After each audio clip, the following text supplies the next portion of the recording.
Meus queridos, a paz do Senhor. Eu sou o diácono Cláudio Honor Machado e esta é mais uma das nossas pequenas reflexões com base na leitura diária da revista Lições Bíblicas da CPAD, neste terceiro trimestre de 2022, a lição dos adultos que está tratando sobre apologética. Nós estamos tratando sobre a defesa da fé. O tema do trimestre fala sobre os ataques contra a Igreja de Cristo. A Igreja de Cristo sempre sofreu ataque.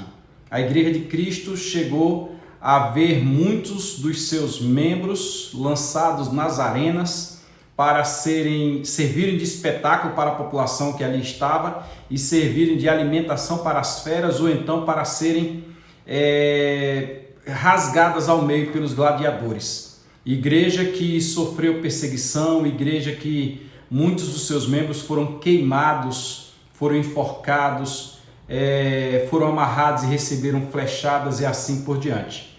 Igreja que muitos dos seus membros perderam suas propriedades. De uma forma geral, a igreja sempre sofreu. E nos últimos dias a coisa tem se tornado pior, por isso o subtema do trimestre trata das sutilezas de Satanás nesses dias que antecedem a volta de Jesus Cristo. Este é o nosso primeiro vídeo da semana. Se você está assistindo esse, parabéns. Você está com vida, se você está assistindo, e deve acompanhar os outros 5 que virão. É uma sequência de 6 gravações da segunda ao sábado, comentando sobre as reflexões, sobre as leituras diárias da lição da Escola Dominical, transmitindo assim uma reflexão sobre cada uma delas. Então, este é o primeiro vídeo, assista aos demais e aproveito para te convidar a se inscrever no nosso canal. Quero mandar aqui um abraço ao irmão Joaquim Cavalcante. Ontem encontrei o irmão Joaquim Cavalcante no culto e me deu aquele abraço gostoso. Encontrei pastor Sérgio, encontrei vários outros irmãos e fiquei muito feliz. Deus abençoe cada um dos irmãos que tem nos acompanhado. O irmão Joaquim nos estimulou a continuar fazendo esse conteúdo. Meu irmão, que o Senhor te abençoe e te dê sempre graça. Se inscreva no nosso canal, compartilhe, curta, comente e vamos assim divulgar a mensagem do Reino de Deus, porque isto é uma evangelização, conforme disse outro irmão também. É uma evangelização, então você divulgando, você está evangelizando, tá bom? Nós estamos diante da lição de número 10. Preciso repetir que nós já estudamos na lição de número 2 a sutileza da banalização da graça. Assista, está aí no YouTube. Na lição 3, a sutileza da imoralidade sexual. Na lição 4, a sutileza da normalização do divórcio. A lição 5, a sutileza do materialismo e do ateísmo. A lição 6, a sutileza das ideologias contrárias à família. A lição 7, a sutileza da relativização da Bíblia. A lição 8, a sutileza do enfraquecimento da identidade pentecostal. E estudamos ontem a sutileza do movimento dos desigrejados. Muito bom o comentário que nós colocamos aí, viu? Hoje, ou nesta semana, nós estudaremos na lição de número 10, a sutileza contra a prática da mordomia cristã. A sutileza contra a prática da mordomia cristã. Começamos hoje na segunda-feira, na segunda carta aos Coríntios, capítulo de número 8, versículo de 1 a 4. Segunda carta aos Coríntios, capítulo 8, versículo de 1 a 4. A epígrafe diz: a verdadeira motivação da verdadeira mordomia cristã. Ficou um pouco redundante, mas é o que está escrito. A verdadeira motivação da verdadeira mordomia cristã. Vamos então fazer leitura. Hoje estou com a Bíblia da Liderança Cristã, de John Maxwell.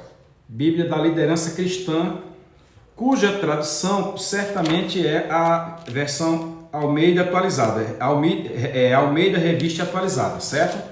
Vamos então ler o texto na segunda carta aos Coríntios, capítulo de número 8, versículo de 1 a 4. Depois da leitura nós explicaremos o que vem a ser mordomia.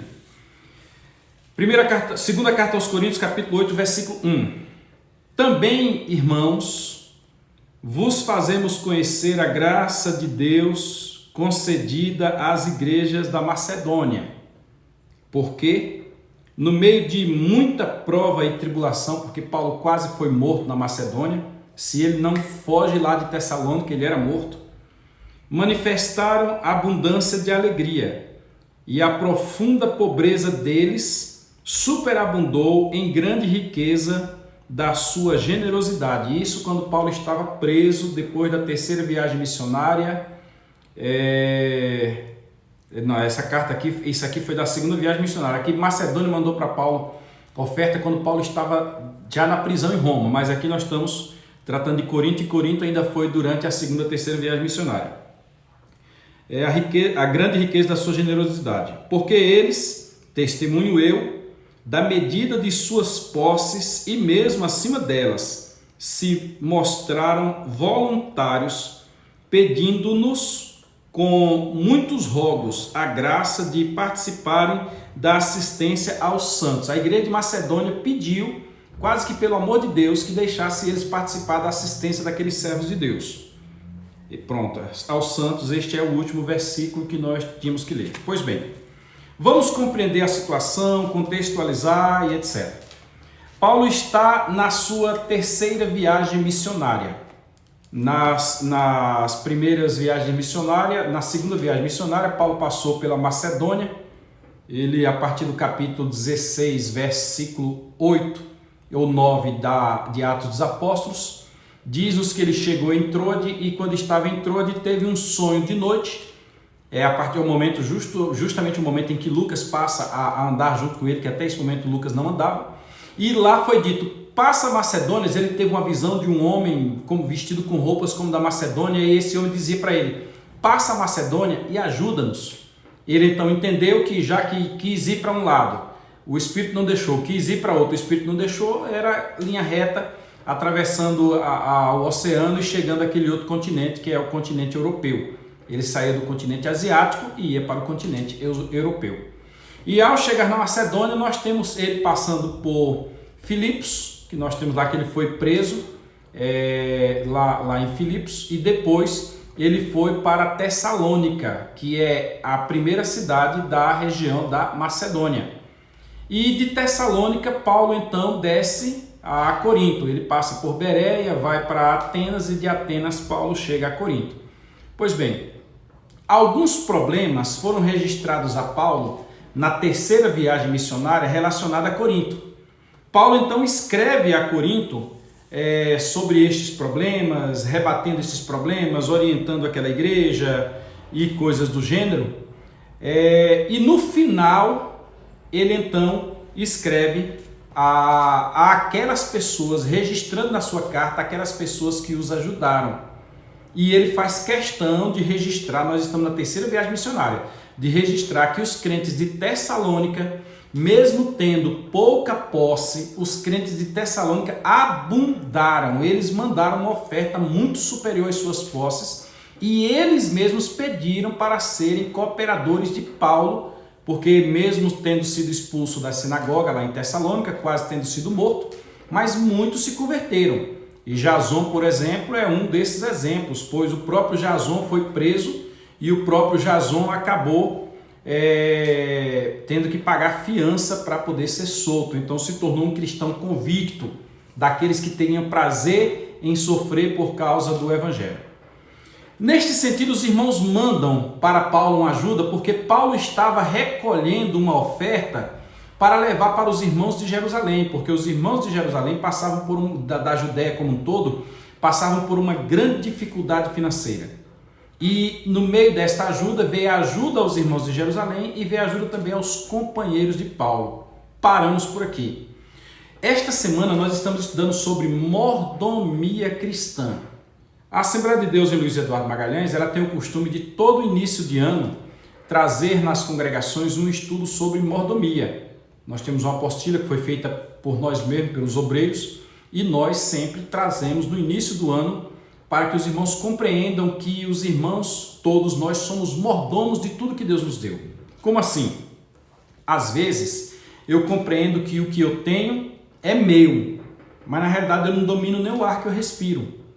E precisamos entender que tudo que nós temos, Deus nos deu para que nós os administremos, porque tudo é dele.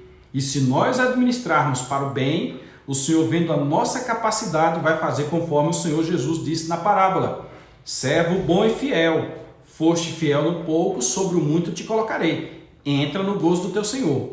Neste sentido, a lição da semana vem nos trazer a ideia de que nós somos mordomos daquilo que Deus nos deu.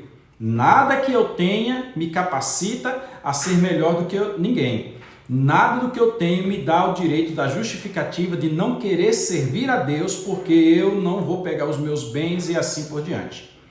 Quando nós temos o título A Sutileza contra a Prática da Mordomia Cristã, o inimigo tem trabalhado nos últimos dias justamente fazendo esta diferenciação, como que nada, alguma coisa que eu tenha tem algum valor, alguma coisa que eu possuo tem algum valor. E o objetivo nesta semana é ensinar que tudo que nós temos pertence a Deus. Conta-se uma historinha, eu não tenho certeza de sua veracidade, mas é uma história que se conta, que Alexandre o Grande, quando estava prestes a morrer, falam do caixão. Naquela época não tinha caixão, mas tudo bem. Vou contar do jeito que eu ouvi, vou vender pelo mesmo preço. Ele pediu para ser enterrado com os braços para fora do seu caixão. Aí perguntaram a ele por quê. Ele, para que todos vejam. Era um filósofo também, isso aí é certo. Ele era filósofo também, viveu no berço da filosofia grega. E ele, Alexandre da Grécia, na realidade era um dos seus nomes, e ele disse que o motivo dele estar com os braços para fora era para que todos vissem que ele veio sem nada para este mundo e que estava voltando deste mundo sem nada também. Então, nesta semana, nós vamos discutir o fator mordomia cristã, dando a cada um dos que nos assistem, dos que estão ouvindo esta mensagem, dando a ideia de que nada do que nós temos é nosso mesmo. Tudo foi Deus que nos concedeu a possuir. Se nós temos carro, se nós temos casa, se nós temos conta bancária, nada disso é nosso mesmo e nada disso vale nada depois que nós morrermos.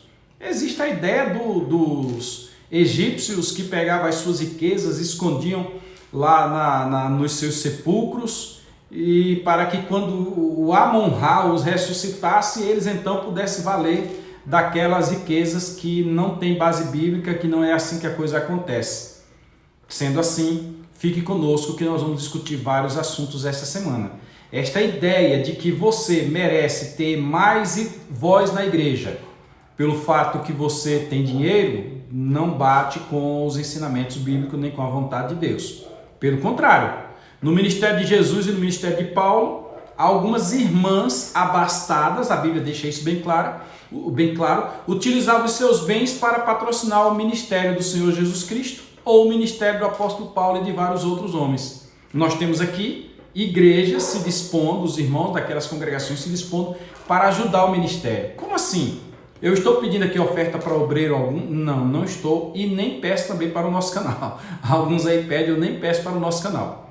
Não é esse o objetivo. Nós vamos divulgar a palavra de Deus gratuitamente como temos feito.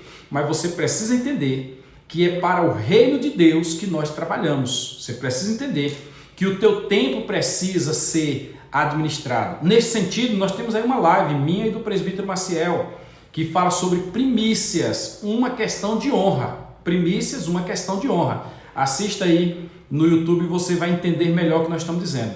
Deus te entregou algumas coisas para administrar, dentre elas o tempo. Então o teu tempo deve ser administrado em favor do reino de Deus. Quando nós falamos lá em primícias, nós demos a ideia de que a primeira coisa, a honraria, o que vem na frente é aquilo que você deve fazer para Deus. No mesmo sentido está a administração dos nossos bens. Vou só contar uma história. Alguém certa vez, fato verídico, viu? Pediu a Deus um carro. E Deus então, o irmão vinha andando a pé, aquela situação, Deus deu o carro àquele irmão, a pessoa conseguiu o carro. Determinado dia estava chovendo e pessoas que moravam no rumo da casa dele precisavam de uma carona. E foi solicitado a ele que desse uma carona às pessoas que estavam naquele rumo, e ele disse que não ia poder dar carona porque as pessoas certamente, como estava chovendo, iriam entrar e iam sujar o assoalho do seu carro com barro. Não demorou muito tempo.